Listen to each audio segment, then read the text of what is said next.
Ito pala mga guys, inasimbol ko yung makina kanina. Gumawa pala ako ng gasket dito sa cylinder head liner. Kasi nadurog yung piston, kaya pinalitan namin ng piston at saka liner. Kasi nabiak yung liner eh.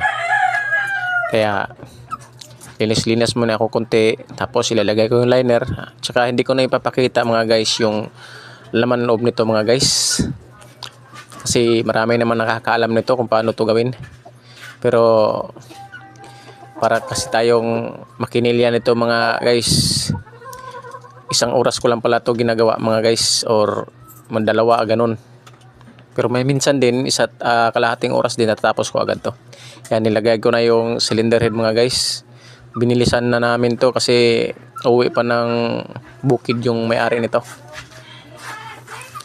Malapit na yan mag-start mga guys. Ito, start na to mga guys. Yan o, start na yan. Okay. Sa palayan pala to mga guys.